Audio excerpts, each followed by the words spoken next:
Good evening, everyone. Thank you for joining us. I hope it didn't inconvenience folks. We did change the time to 6 o'clock. We'd heard from some families that 6 was a better time. The recording, it will be recorded tonight, so although you can't communicate, I'm hearing some feedback, Matt. Are you? Are we good? All right, I'm going to start again. All right, let's start again. I'm not sure if you heard me. So welcome. Thank you for being here. Apologies for those who expected it to be at 4. We did change it. We did have some families who said 6 o'clock was a better time. So we'll maybe go back and forth over time. For those of you who can't watch it now, we are recording it. And if you have any questions or comments after you watch the recorded version, feel free to email me. We'll put my email in the chat. With us tonight, we have Director of Pupil Services, Mark Spalding. We have Partnership Office and our translator, Myra Rodriguez. We have our Nursing Supervisor, Everything COVID, Jackie Maddie. And we have our Assistant Superintendent, Michael Foran. So thank you guys for being on here with us tonight.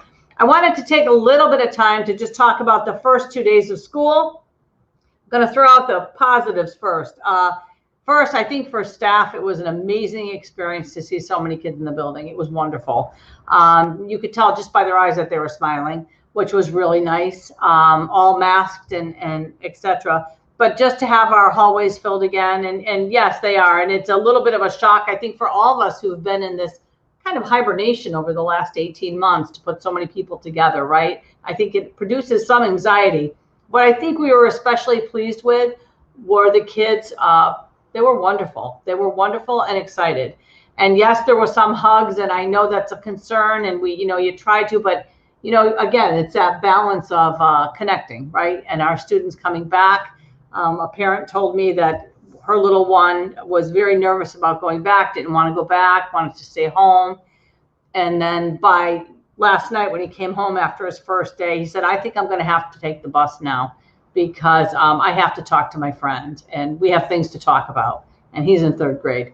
And but he connected back with some of the friends that he'd missed out on, and it was just nice to see them getting back into a routine. So those were the pluses. And so now we can discuss some of the issues that we've worked on late into last evening. And I don't know, Matt, can you put the first slide up? So, I said I was going to make a joke, but it's a sore spot too. Yesterday was really, really, really tough throughout all of New Britain with transportation in the city. I know we started our day at New Britain High School early in the morning. And when I left New Britain High School at about 7:15, 7:20 in the morning, I was going all the way up Glen Street, and the traffic spanned from Glen Street all the way up and beyond Monroe Street, the intersection of Monroe and Glen. So I knew we were in a little bit of trouble. There was a lot of cars dropping the kids off because of the rain, too. The rain did not help us. And there were a lot of buses still there in that very long line of traffic. And so at that point, we knew we were going to have some issues with pickups because, there's not buses that just go to elementary, just go to middle, and just go to high school. We have them on runs, and they're timed down to minutes. And got to give a shout out to my transportation department. They've been working really hard. And so yesterday was a day. It was a lot of staff out in the street. I have to also say thank you to our New Britain Police Department. Most of our sites had a police officer there helping with the traffic flow. Today, I got a thumbs up from most of my administrators that it was much better than it was yesterday. Of course, having the sunshine also helped us an awful lot. I just lost my train of thought. I'm sorry. So anyway, and we know that today there was still congestion at the Slade Lincoln on Steel Street. And we will continue to have police presence there tomorrow just to help out with some of the traffic.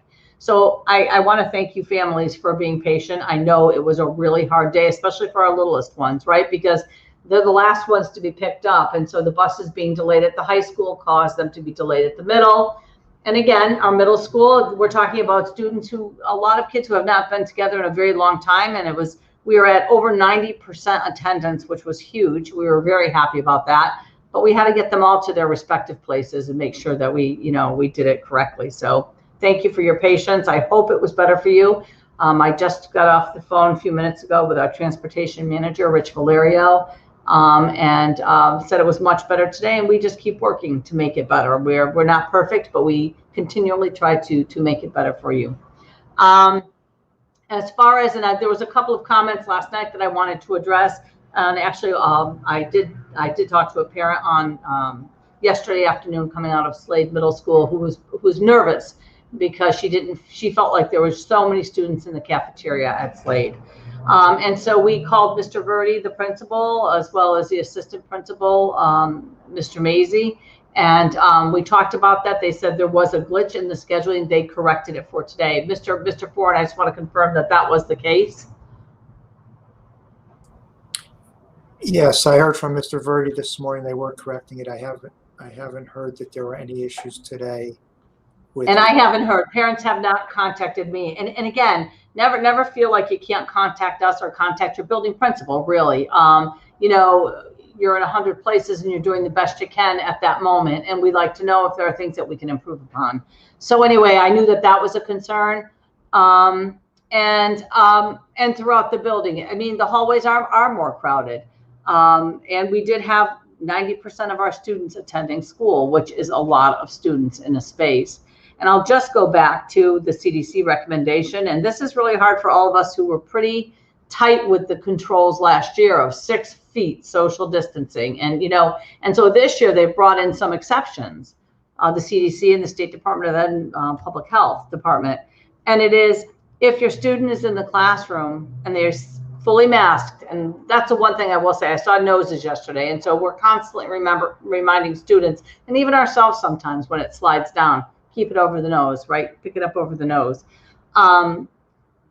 We're not used to having an exception, meaning that they could be sitting 3 feet apart, fully masked, and not be considered, you know, in some circumstances, a close contact, or it's okay. And again, Jackie, I just want you to go over a little bit why that's so, why the CDC has recommended that now, the 3 foot in classroom, fully masked. So the CDC did some studies and has been doing them since the start of the pandemic. And they found that when they did studies with students, the respiratory secretions were only traveling a little more than a foot, not as far as they are with adults. And so they found that when students were sitting in the classroom, facing in the same direction, and everyone is fully masked, that it is safe for students to be at up to 3 feet apart and not be considered a close contact. So we're very excited about that. Thank you, Jackie. I'm just going to stop for a minute to Luciana Ariz are asking why students in Lincoln Elementary only have 1 mask break. So that's something that you can call Principal Cavallo. Matt, if we could put the number in the chat for there and ask for that, right? All buildings have built-in mask times. We didn't dictate a number of times, but common sense says probably more than 1 is a good thing. So maybe she's not aware, and I think that would be helpful if you just gave a quick call, or we can let her know as well. And Jackie, can you talk a little bit about the lunches and the strict guidelines that we follow with the FDA? So the USDA, the Food and Drug Administration, guides us, guides our food service provider, Whitson's, with what they can and cannot serve for meals. There are guidelines as far as calories, fat, protein, fruit, and all of the selections meet those very specific guidelines. If you have concerns, please reach out to your school principal, and we would be very happy to coordinate with our food service folks, and they can tell us a little bit more about those guidelines.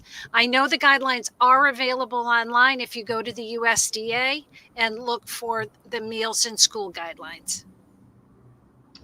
Thank you, Jackie. And Myra, do you want to just summarize? I'm sorry, I forgot I talked too much. So why don't you take it and talk a little bit about the meals for our families, if you could, and the social distancing. La pregunta, bueno, para comenzar, estaban hablando sobre el tema de la comida que se está sirviendo en las escuelas y la respuesta fue que la nutrición es muy importante para el distrito escolar y nosotros trabajamos con WITSENS, que son los que nos dan los alimentos para los estudiantes y todo es basado en los requisitos que pone el Estado, porque ellos quieren asegurar de que la nutrición esté allí. También se tocó el tema sobre la transportación. Sabemos que hubieron varios detalles ayer sobre los autobuses que llegaron un poco tarde. También, desafortunadamente, tuvimos retrasos escolares o para llegar a la escuela, perdón. Eso fue mucho y tuvo mucho que ver por la lluvia y también porque fue el primer día. Pero nosotros hemos trabajado ya con eso, nos hemos comunicado con el Departamento de Transportación y les hemos dejado saber a ellos de todos los problemas que hemos tenido. Esperamos que eso se haya resuelto. Sin embargo, si hay alguna razón por la cual se tengan que comunicar con nosotros, por favor comuníquese con nosotros o el Departamento de Transportación para poder proveer información sobre algún tipo de problema que hayan tenido con los autobuses. Y en tema de distanciamiento social, estamos en este momento revisando los espacios de las clases, también cuando los niños están almorzando, para asegurarnos de que los niños se mantengan distanciados como debe de ser. Usualmente cuando uno está caminando en el pasillo y vemos que los niños no tienen las mascarillas puestas bien, estamos pidiéndole a los niños que se los pongan. Hubo una pregunta también que por qué nomás hay o hubo en la escuela de Lincoln Elementary un break para poder tomar descanso de las mascarillas. Y la superintendente dijo que si este es un problema, ustedes pueden comunicarse con las escuelas porque obviamente tienen que asignar más de una vez, no nomás una vez, para poder comunicarle al administrador de la escuela de que eso está sucediendo para que se pueda corregir el problema. Thank you, Myra. And Jackie, if you could speak to it and a few things. One, I see that Principal Cavallo is online and talked to her teachers about the mask breaks. But I also see a comment from a Gaffney parent. So we've got two schools, and so tomorrow we will reach out to all of our administrators to have them talk with all of their teachers. But Jackie, can you talk about what's an appropriate number of mask breaks? So the Center for Disease Control does not specifically list when mask breaks are recommended. We look for normal break times during the day as kids or adults begin to fatigue, and remembering that the students will be removing their masks when they're eating. They will be removing their masks when they are at recess. Generally, we would expect to have one in the morning and one in the afternoon every 2 or so hours throughout the day. In a 6.5-hour school day, most of our elementary students would end up with approximately 4 mask breaks, one in the morning, then lunch and recess, and then in the afternoon. Okay, so Jackie, we'll send that out to all of our principals. I'm seeing some variation here in, from different parents saying that one of their kids had 3 breaks, one had none. And so I think, thank you for the feedback. We will get that out before we go home tonight to let principals know to talk to their teachers. And it shouldn't be teacher dependent. Every student does need to have a break, as do the adults. I mean, we know what it's like to wear it all day. It's a long day when we're wearing that. So thank you for that. And during recess, keeping the mask on. And Jackie, can you talk to that a little bit too about the recess and what DPH was talking about with that? When in our weekly call with DPH, they talked about being outside. They talked about students going without their masks when they were outside playing. The time they are looking for students to be wearing masks is if they are sitting around in a group. They're not moving around. They are not being socially distant. So outside of the classroom, for students to go maskless, we are looking for that 6-foot distance outside at recess. And they felt that students moving around and playing was a good time to take a mask break. I agree. I just know I have to climb flights of stairs every morning, and it's difficult, to climb a few flights of stairs, and thinking we're in relatively good shape. And but if the students are running around and they're not spending lots of, I mean, especially at the younger grades, I can see at the middle grades there's not as much running around going on. They tend to want to cluster and talk to their friends. So anyway, we will take care of that for you tomorrow, and then I'm interested to see how it goes for you in the next week. So thank you for that. We wanted to remind you there's a couple of updates that I'm going to get to around one of the governor's orders, but I wanted to just review for people who are new here tonight, go over this with you now around when students have to quarantine, not only have to travel, but while they're in the school setting. So I thought it made sense that we put it up here again, and I'm going to turn it over to Jackie. Okay, so these are the student travel guidelines for quarantining. If you have a student who is 12 years or older and they are fully vaccinated, they do not need to quarantine, whether they've traveled domestically or internationally. Students who are under 12 or students who have not been vaccinated do need to quarantine if they leave the state of Connecticut for more than 24 hours. So domestic travel is to any U.S. state or U.S. territory. And the U.S. territories include Guam, Puerto Rico, and the American Virgin Islands, among others. Students who have traveled domestically and are not vaccinated will need to quarantine at least 7 days, and that's calendar days, not school days. Starting day 0 is the day you return back to Connecticut, and they can come back on day 8 as long as they get tested no sooner than 3 days after returning, and then they provide to the school proof that their test was negative. If students travel internationally, that means leave the U.S. States or territories, then they also may return on day 8 if they are tested. If you choose not to be tested, then your student may not return to school until day 11. Again, those are calendar days, not school days, and they begin counting. Day 0 is the day you return to Connecticut. Thank you, Jackie. And Myra, if you could just briefly go over that for our families. Esto se trata sobre los estudiantes que viajan fuera del estado o internacionalmente. Si el estudiante está vacunado y viaja, sea internacional o domésticamente, no hay necesidad de tener que mantenerse fuera en cuarentena. Sin embargo, si el estudiante no está vacunado, pero sí viaja domésticamente dentro de los Estados Unidos, ellos tienen que permanecer en casa 8 días.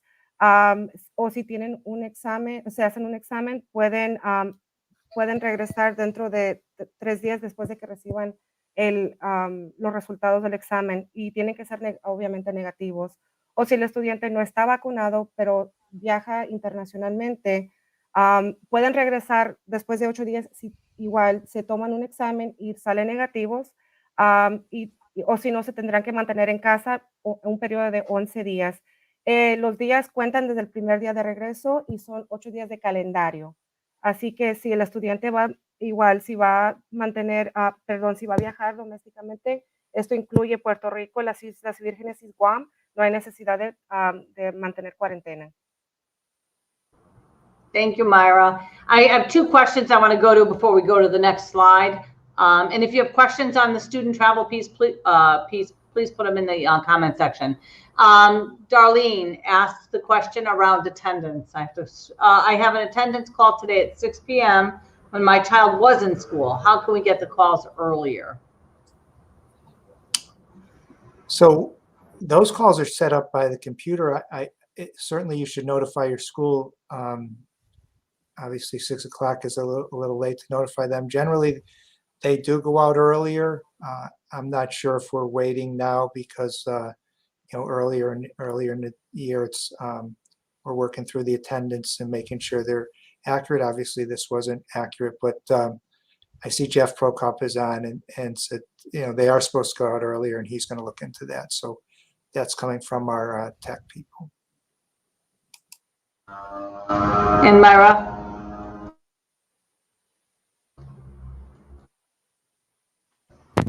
Si usted recibe una llamada de parte de la escuela de que su hijo ha estado ausente, Las llamadas usualmente se hacen por computadora directamente a los padres temprano. Si usted está recibiendo llamadas que están entrando un poco muy tarde, por favor comuníquese con la escuela para dejarles saber. La pregunta fue que parece que un padre recibió una llamada a las 6 de la tarde notificándole de que su hijo estaba ausente. Así que si usted está teniendo estos problemas o usted está recibiendo llamadas que están entrando un poco muy tarde, por favor comuníquese con la escuela para dejarles saber a ellos. Thanks, Myra. And Angie, you're asking if these days are excused. Do you mean if they were really in school and they were marked absent? Can you just give me a little more? I'm not sure if they must. I'm not sure what that means. So if you could help me out there, then we'll answer it. While we're waiting for that, we can go to the next slide. Okay, so our next slide is student quarantine, and that's related to coming into contact with someone who has COVID. Students who are 12 or older and who are fully vaccinated do not need to quarantine. Students who are under 12 or those who are not vaccinated will need to quarantine if they come into close contact with someone who has tested positive for COVID-19. So in a non-school setting, it would be for 10 days. Day 0 is the day that you were last with the person who tested positive for COVID. And you are a close contact if you're closer than 6 feet to someone who has COVID for 15 minutes or more. If you're not vaccinated and you're in the school setting, sitting at your desk, as we talked about, that distance shortens, and that's closer than 3 feet. Again, also for 10 days. And then if you are not vaccinated, you are in the school setting, but students are not wearing masks, then it is 10 days and back to the 6-foot distance, whether you're in the classroom or on the playground or in the cafeteria. Thanks, Jackie. Myra, can you translate? La pregunta es, ¿cuándo se necesitará que mantener en cuarentena un estudiante si ha sido expuesto a una persona dentro de la escuela o fuera de la escuela? Si el estudiante ha sido vacunado, que tenga más de 12 años, ha sido vacunado y está completamente, completamente vacunado, no hay necesidad de hacer cuarentena. Sin embargo, si la persona o el estudiante no está vacunado, fue un evento relacionado con la escuela, fuera de la escuela, como por ejemplo un juego de fútbol o algo así, y la persona estuvo más de 6 pies cerca de una persona que tuvo el examen positivo de COVID-19, necesitará que mantenerse 10 días en cuarentena.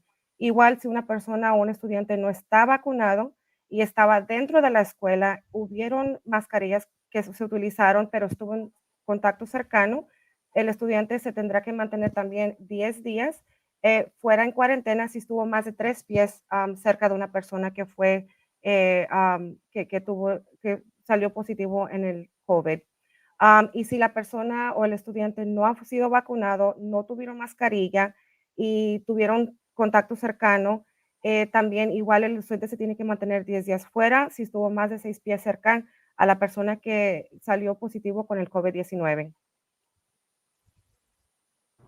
Thank you. I'm going to answer a few questions before we go on.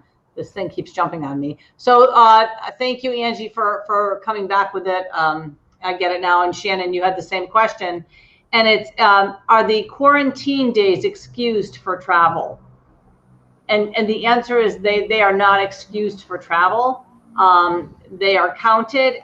Again, if you have good reason to go, we understand that has to happen. You know, the bottom line is keeping the students safe. That's our bottom line, is keeping everyone safe and healthy.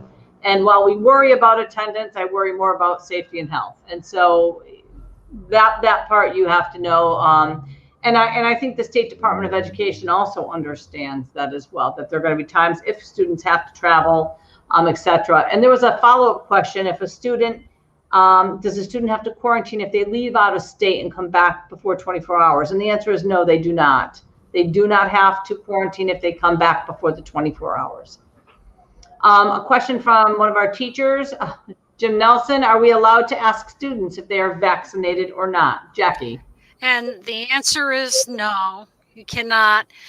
There are times that the nurse or the school administrator will ask a student or contact a parent and ask if a student is vaccinated. And that is when, as part of our contact tracing, we have determined that a student, that we've determined that a student has, is a close contact. So if a student is a close contact, we do have to report that the student's a close contact, and we do have to find out whether or not they're vaccinated.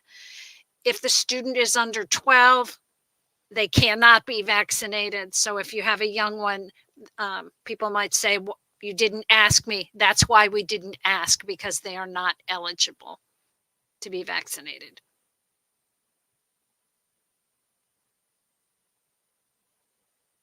Sorry, unmute. Myra, can you take that? La primera pregunta que se hizo fue que si un estudiante sale fuera del estado y regresa y tiene que mantenerse en cuarentena, si esos días cuentan como ausencias. Y la respuesta es sí. Si el estudiante tiene que mantenerse días fuera por causa de viajar y no estar vacunado, eso sí contaría como una ausencia contra el estudiante. También la segunda pregunta fue que si una persona viaja y regresa dentro de las 24 horas, si el estudiante tiene que mantenerse en cuarentena, la respuesta es no. No hay necesidad de mantenerse en cuarentena si son dentro de las 24 horas y dentro del país, no fuera del país, obviamente. Y la última pregunta fue que si un maestro le puede preguntar a un estudiante mayor de 12 años si tiene la vacuna, y la respuesta es no. Un maestro no le puede preguntar o hacer esa pregunta a un estudiante si está vacunado. Si hay un caso de que el estudiante estuvo en contacto cercano con un estudiante que salió positivo, las enfermeras se asegurarán de comunicarse con las personas con quienes estuvieron en cercano contacto, pero un maestro no puede pedirle el comprobante de vacuna o preguntarle a un estudiante si está vacunado. Thanks, Myra. Jolisa says, I feel vaccinated or not everyone should have to quarantine. Vaccinated people can still transfer COVID to others. Can you take that, Jackie? Sure. That people who are vaccinated transfer or become ill at a rate that is significantly less than those who are unvaccinated. Some of the studies that have been done and some of the statistics we are seeing is well over 5 times more likely than an unvaccinated person. The studies that have been done have shown us that by following all the mitigation strategies, while the risk is not zero, it is pretty low. And we feel in school we can do it. We have great mitigation strategies, our social distancing, wearing masks, that we can keep people in school who have been vaccinated. Myra? El comentario fue que de un padre de que si una persona está o no vacunada, que ellos que piensan que es una buena idea de mantener a los estudiantes en casa para evitar, porque aunque una persona esté tenga la vacuna, también puede contactar el virus y pasárselo a alguien más. Y la respuesta fue que las probabilidades son muy bajas, especialmente cuando una persona está vacunada, y también nosotros hemos puesto muchos protocolos en pie para poder ayudar a reducir que eso suceda dentro de nuestras escuelas. Thanks, Myra. I'm seeing some questions about the quarantine. If our child is a close contact with a positive COVID case and has to quarantine, is this still unexcused? And per the state guidelines, yes, it is. What I can do is I do meet with the Commissioner of Education and the Department of Public Health on Tuesdays. And if that's something you'd like me to bring forward to just say that New Britain families, on behalf of New Britain families, we would like those days to be considered excused. I can do that. Myra? La pregunta fue que si un estudiante se tiene que mantener en cuarentena porque otro estudiante, por estar en contacto cercano con otro estudiante que sí salió positivo en el virus, que si esas ausencias también serán contadas contra ellos, y la respuesta es sí. Sin embargo, la superintendente tiene reuniones semanales con el Departamento de Salud y el Estado, y ella va a dejarles saber a ellos que nuestras familias están, tienen que quisieran cambiar ese reglamento para ver si se puede hacer, y que esos días no cuenten contra los estudiantes que tengan que mantenerse por causa de otro alumno. Thanks, Myra. Before we jump onto this slide, I want to address Edith Marrero is asking about the school bus delays.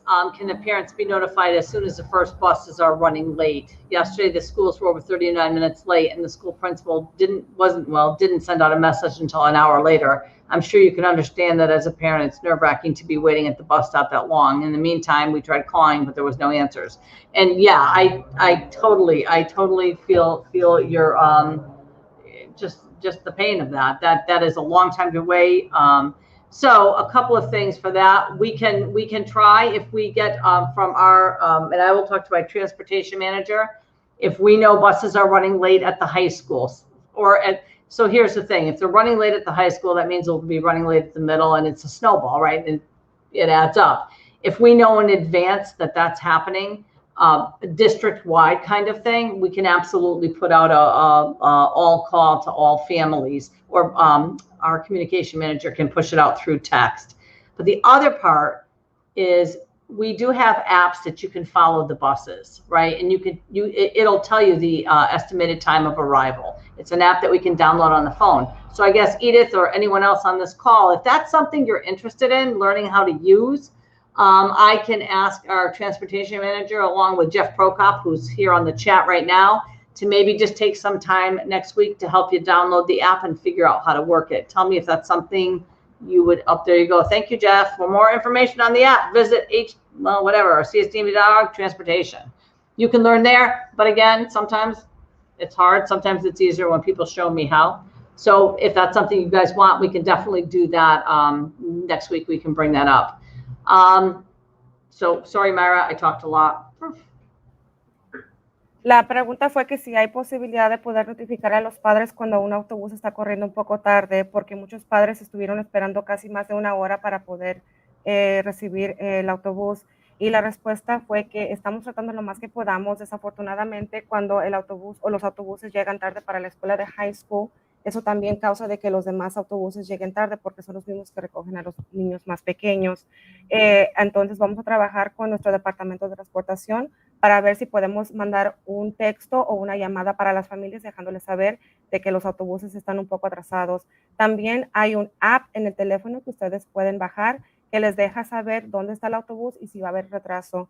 Ellos van a hacer una reunión para poder dejarles, ellos pusieron el link para que usted pueda utilizar el link y bajar esa aplicación, y también van a hacer un entrenamiento para los padres que estén interesados en saber un poquito más de este app para los teléfonos. Thanks. Joel, I'll get to your comments in just a minute, but I want to address, Jeff, I know you're seeing this, but some families are downloading the apps and the buses are saying they're inactive. So we're going to have to look at that, why that is. I'm not sure. Maybe that's simply a switch that Rich can flip and make them active, but let me look into that.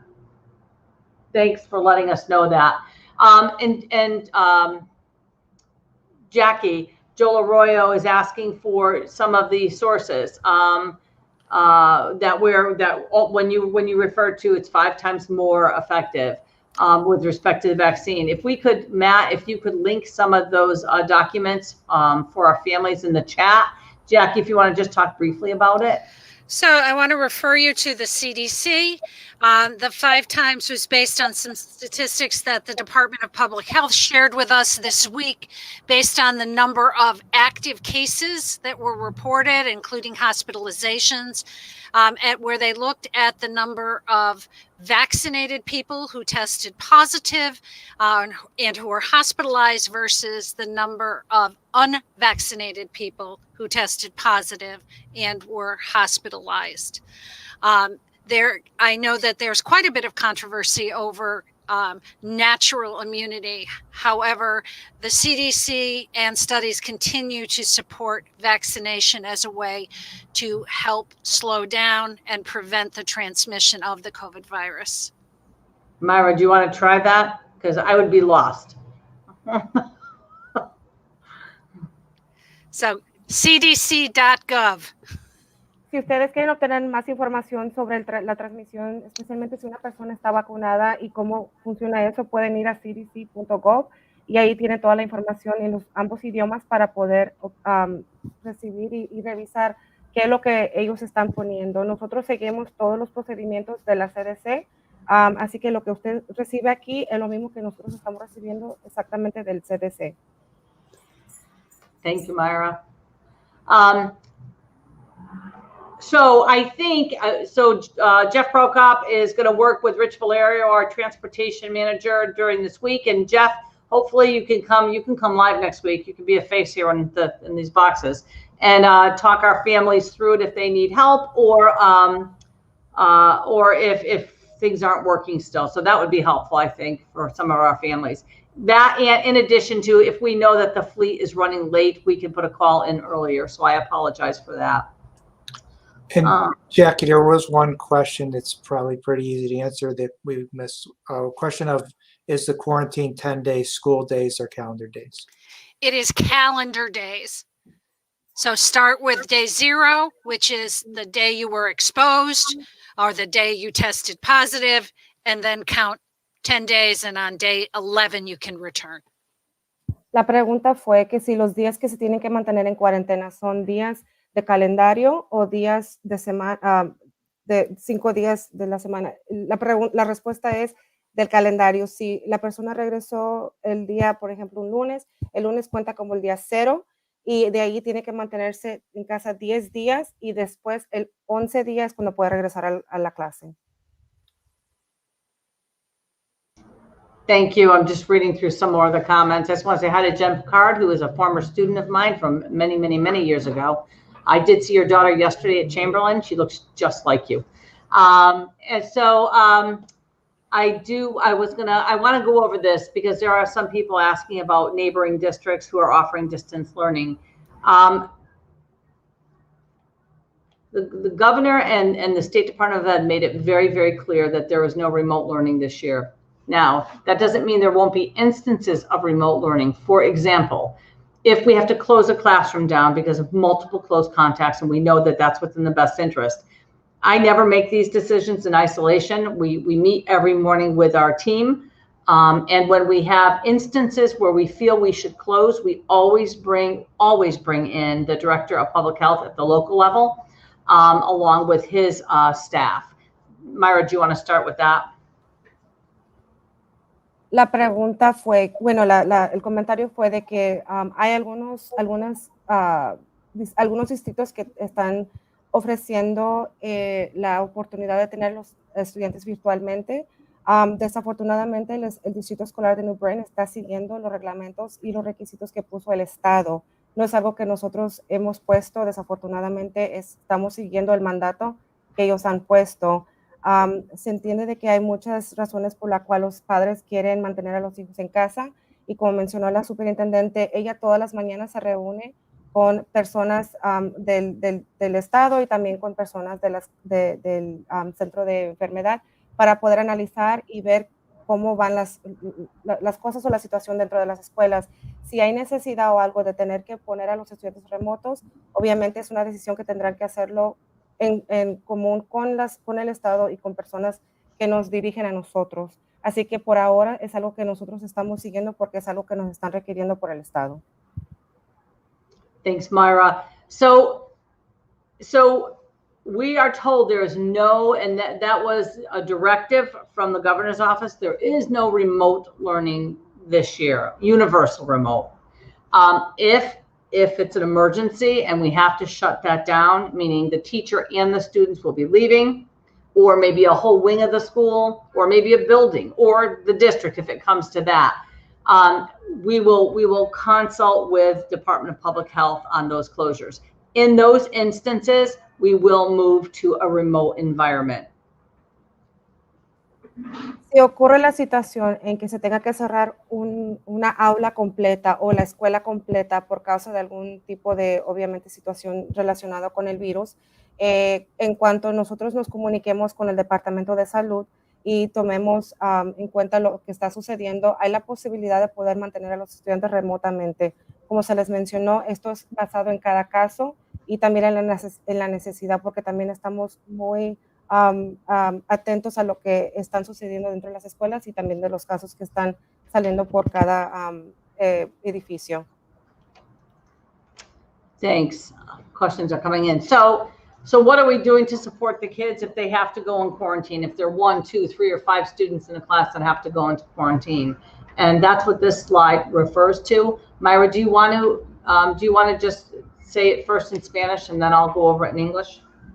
La pregunta es que cuáles son los tipos de soportes que se están ofreciendo para los estudiantes que se tienen que mantener en cuarentena.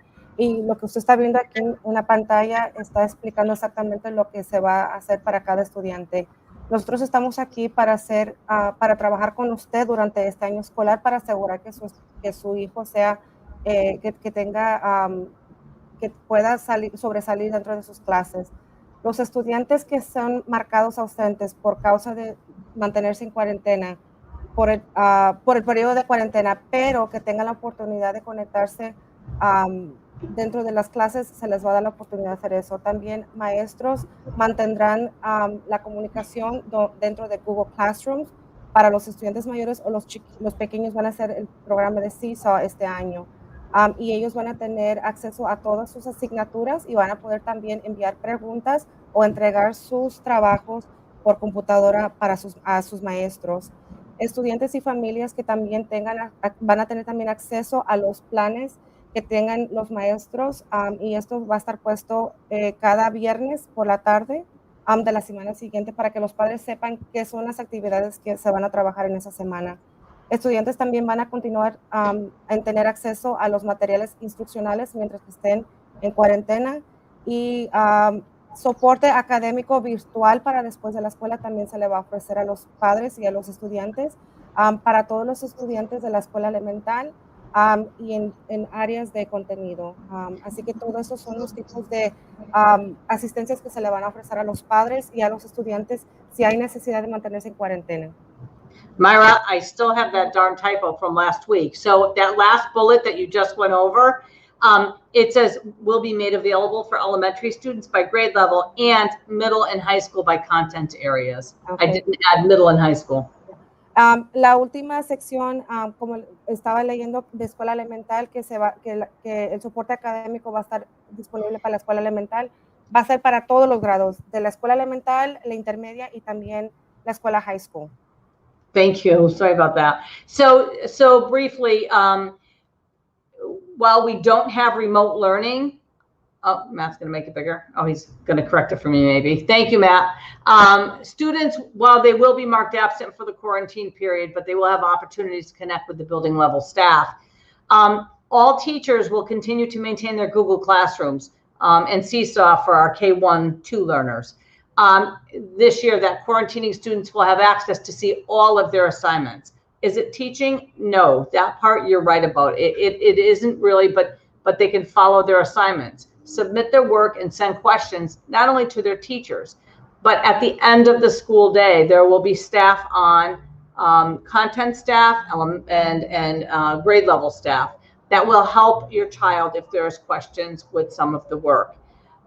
You know, we also have, and this, I'm going to tell you what's coming for next week. We are going to do something with the apps, but I also have invited some of our after school folks from the community to come on to talk a little bit about some of the after school programming they're providing, but also what the district is providing in terms of after school, what we're calling Elevate.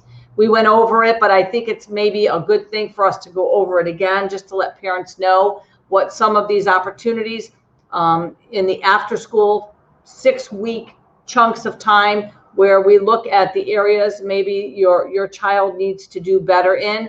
They're grouped in small groups and they are taught in real time with their teachers out of school time. For our kids who are in quarantine, there will be teachers there to help students through the work that they had for that day. Myra, did you want to add that? Para la semana que viene vamos a tener a nuestras organizaciones que trabajan dentro de nuestras escuelas y también fuera que están ofreciendo after school para todos los estudiantes con información también sobre los protocolos que estamos siguiendo nosotros para mantener a nuestros estudiantes a salvo dentro de las escuelas. Y también van a estar disponibles para responder algunas preguntas que ustedes tengan. Thank you, Myra. I want to jump back before I leave this slide. Joel Arroyo had, Myra, there's a couple of questions, if you could find them, and we'll get to you in a minute. They're in Spanish. And then Joel was asking, Jackie, if symptoms are still present, the CDC does say 14 days, however, correct? So when you are sick, the CDC calls it isolation, and they recommend that you isolate for 10 days and that you continue to monitor your symptoms for 4 additional days. Studies again have shown that by the time you get to 10 days after you've been diagnosed with COVID following the guidelines, that the risk of transmission is significantly lower, somewhere around 5%. And they feel that 10 days, the majority of people are COVID free as far as passing it along. So as long as you do not have a fever, as long as your symptoms are getting better, then you can return, and you just need to monitor yourself. If you still have symptoms, your symptoms are not getting better, then you're still sick and you need to stay home. Myra, click on the comments. And Myra, you have some fans out there. You're doing a great job. And she is. She's amazing at everything she does. I'm trying to see the comments. I'm not sure because I know that there's different outlets. So I'm not sure if it's on Facebook or if there's on other. Just click on comments. Do you see the top right? Oh, comments. Here we go. Yep. Just click on it and scroll down. Do you find it? Yes. Okay. Scroll down. I'm going to look to see if there's other questions I should answer while you're doing that. I see Mrs. Cavallo's on, and she's talking to Luciana about emails. And so hopefully the two of you can work it out at the building level there.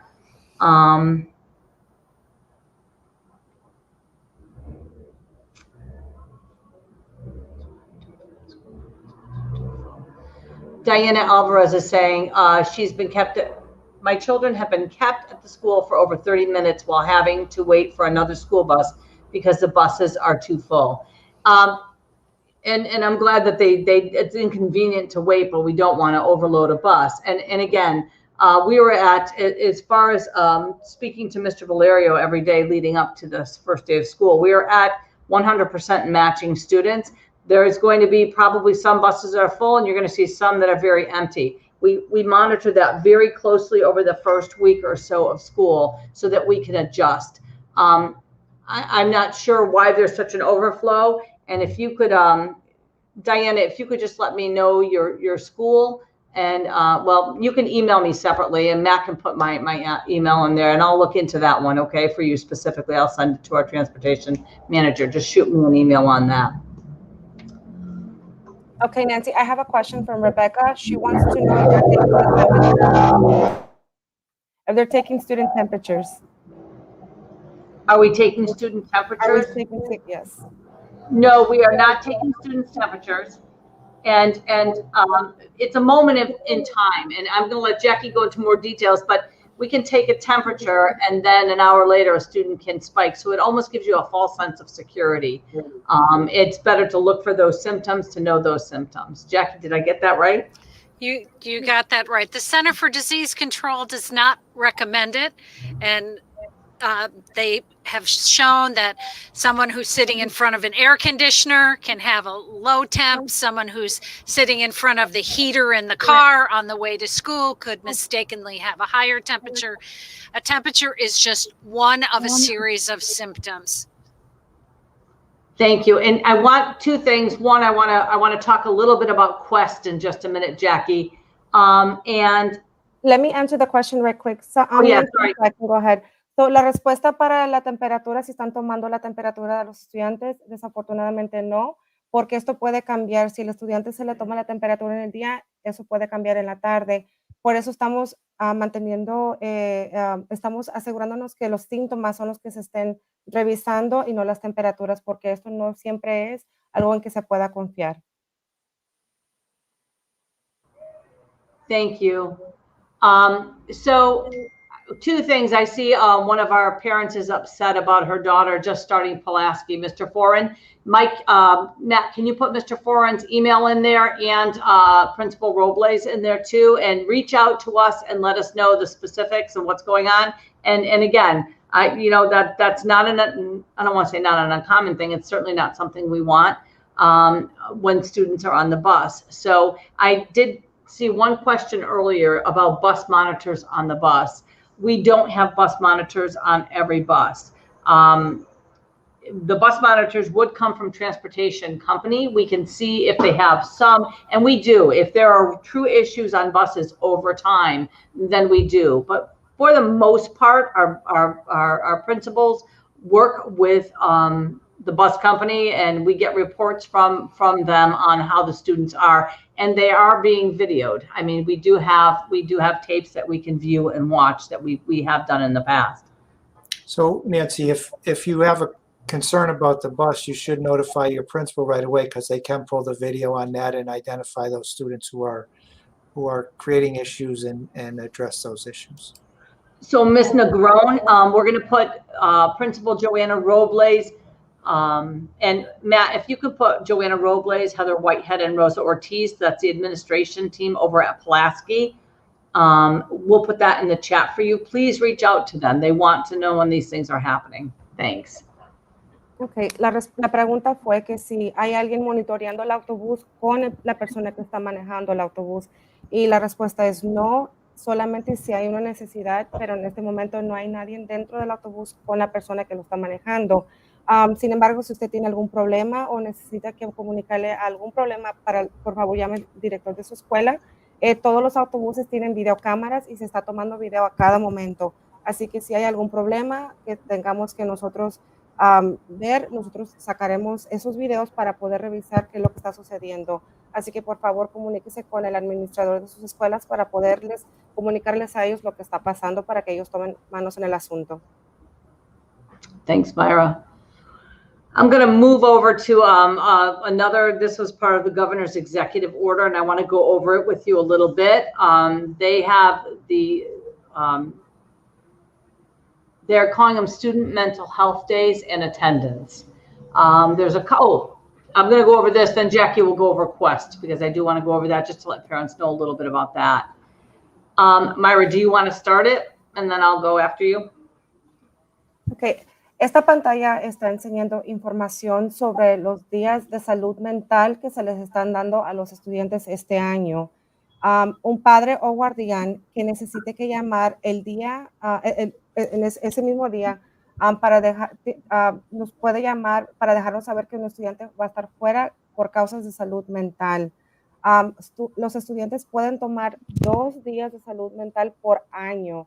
Los días no pueden ser días, por ejemplo, si el estudiante o el alumno estuvo fuera el lunes y usted llama el miércoles para pedir ese día de salud mental, no puede decir que sí puede utilizar el lunes para ese día. Tiene que ser el mismo día que la persona llamó. Igual no pueden ser días consecutivos, tienen que ser días obviamente apartados. Y desafortunadamente estos días de salud mental sí van a contar como ausencias hacia la tendencia del estudiante. Si su hijo o hija necesita que tomar un día mental, una persona de la clínica de Community Mental Health o un trabajador social de la escuela se va a comunicar con usted para asegurarse de que usted tenga todos los recursos necesarios para poder proveer soporte a su estudiante. Después de la discusión, la persona de la clínica se va a conectar con la escuela o el administrador para ver qué es lo que se puede hacer, o si usted necesita algo para poder ayudarles y brindarles esa ayuda. Thank you, Myra. The governor is appreciating superintendent's feedback that a lot of our students struggle with anxiety, and recognizing that really for the better of 2 years, we've we've kept them in, or they've gone out in small bits. They certainly haven't been in as crowded schools as they are now, which I can see from some of our families. I think we're all feeling that heightened sense of too many people. We're not used to that sort of thing. And so they have let all superintendents know in Connecticut that they are allowing 2 student mental health days. And I'm just going to go over it a little bit with you. The first thing is, if your child is experiencing just not wanting to go, very nervous, anxious, that sort of thing, you as the parent or the guardian, you need to call on the day the student is requesting an excused mental health day. And Jeff, if you could answer in here, that would be helpful too. How we'll mark that in PowerSchool. And so the students are allowed 2 of these mental health days a year. It can't be that your student was absent in September and in December you say, hey, can I just retroactively change that and call that a mental health day? And it can't be that way. The reason I think more is about the action, what they want to do as a result. And again, we're talking about all levels. It's been an incredibly difficult 2 years for families, for students, for staff, for all of us, right? And we want to make sure that if there are symptoms, we need to see and recognize that the most important thing is that we get the help, right? They're saying days can't be consecutive or in a row. I'm going to change it a bit to say, if your child is really struggling, that is something you can do, but you are the one who have to call it in. Your child cannot call themselves in and say, I need a mental health day. Myra, I know I changed it up a bit. Do you want to? En referente a los días consecutivos, se entiende que los estudiantes puedan tener algún problema y no quieran asistir a la escuela por nerviosismo o porque tengan algún problema o porque ansiedad. Si el padre decide mantener a su hijo en casa por los 2 días consecutivos, la superintendente aprobará eso, pero tiene que llamar al padre para dejarle saber a la escuela de que usted quiere hacer esto con el alumno. Thanks.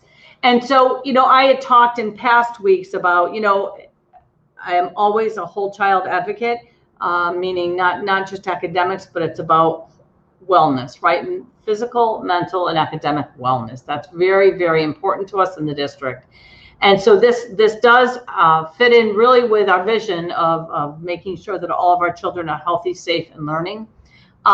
If your child needs to take an excused mental health day, a community mental health associate who's one of our partners, actually I can look out my window and see their building right across the street from us. Great partner to have. It's CMHA for short. If they're taking a mental health day, we have partnered with them. We have 2 clinicians coming into the district just to monitor this excused mental health day. So if your child needs a mental health day, a CMHA clinician or a social worker in the school is going to reach out to you to make sure you have the resources that you need to help support your child and partner with you. And then after they have a discussion with you, the clinician will connect with the school administration so they know too, and then it can be a team effort.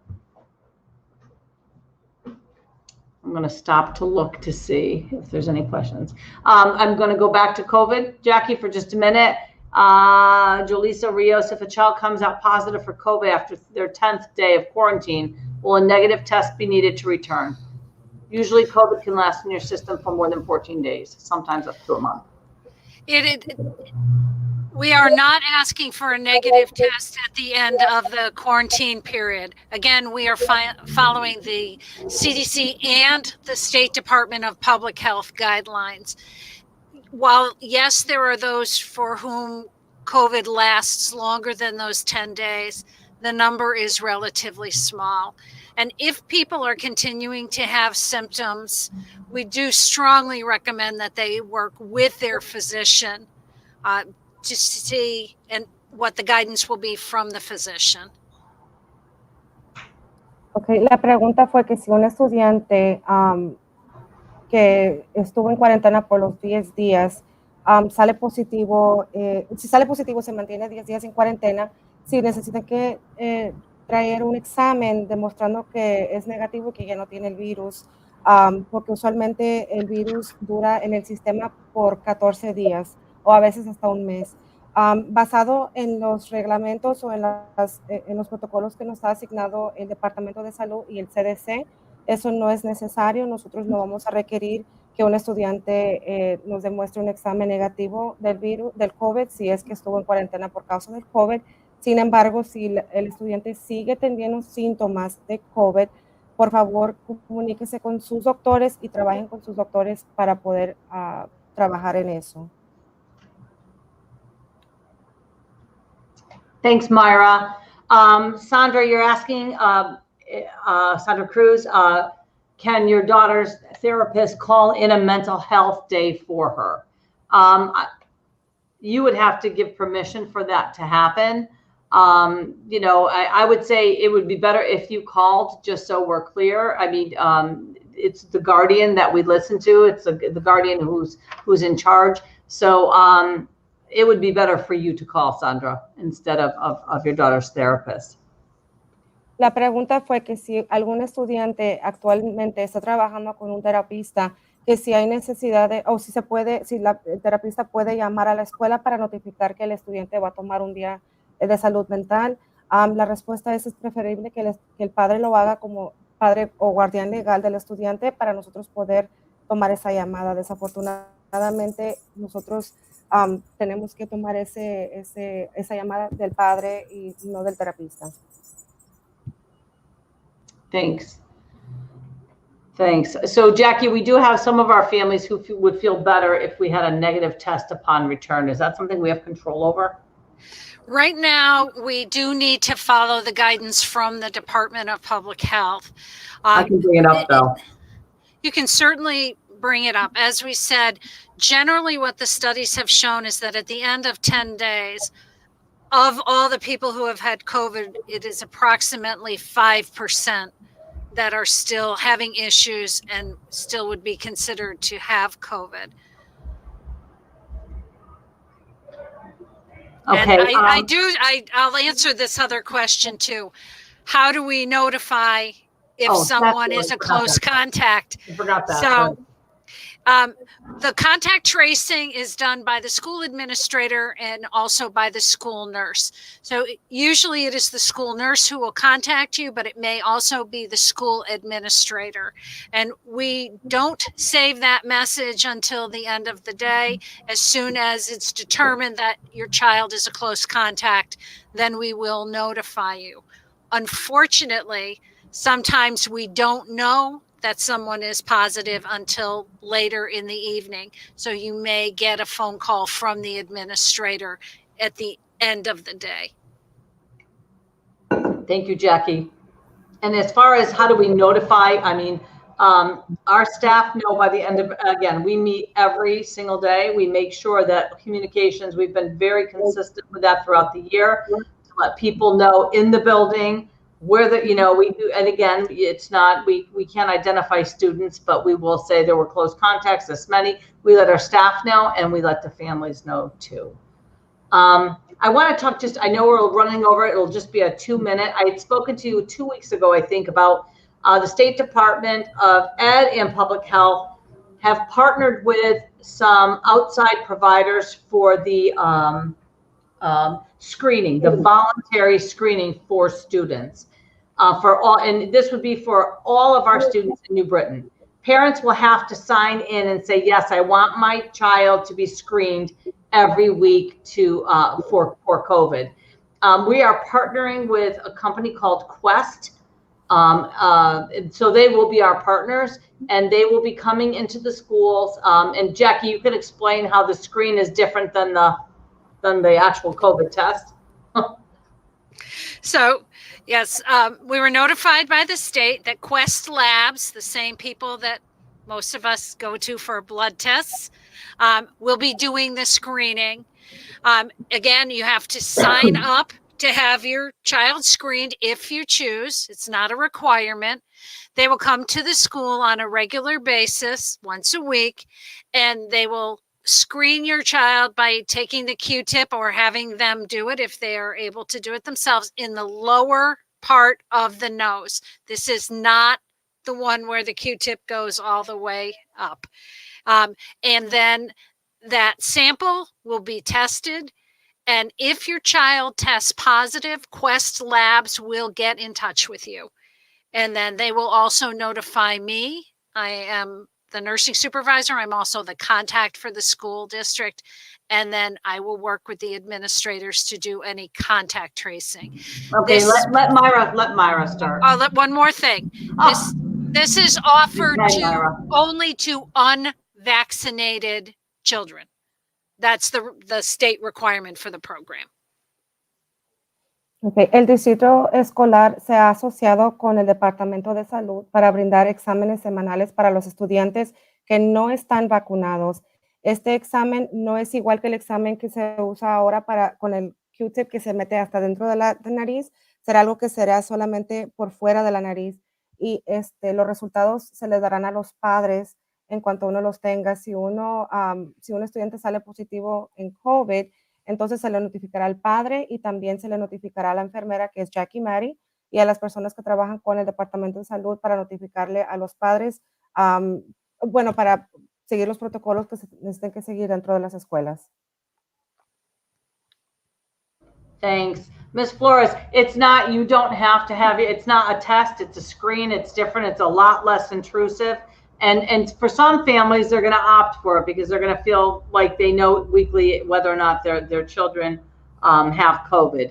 And again, Ms. Mad, yep.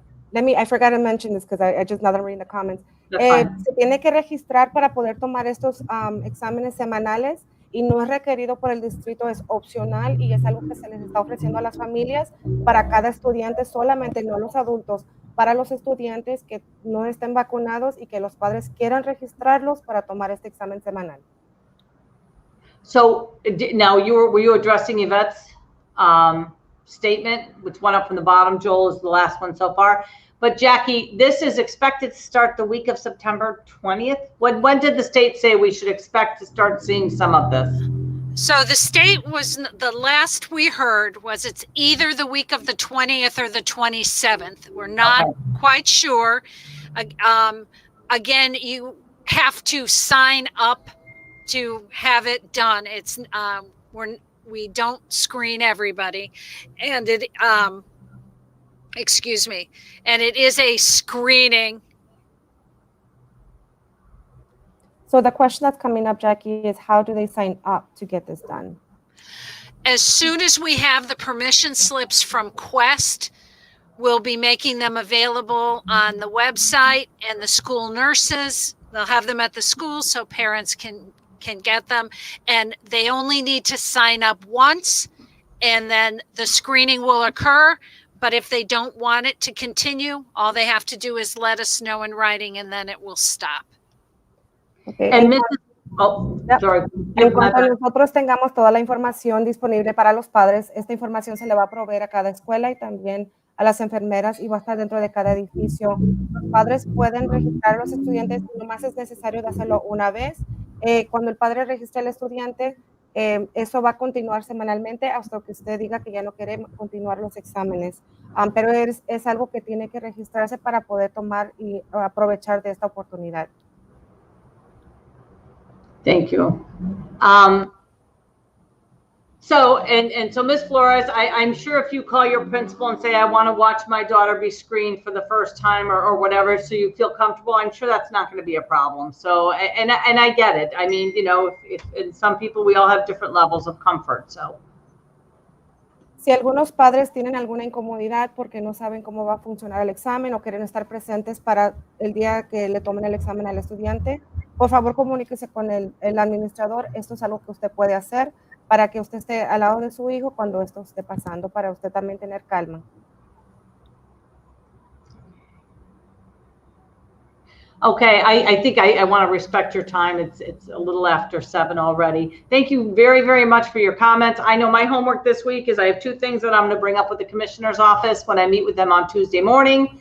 Hopefully I'll have some kind of answer for you. I'm not sure if they'll listen to me that quickly, but I know that. Next week we are going to be 6 o'clock again. I hope this time was good for you. For those it's not, watch the recording. We'll try to flip-flop our times.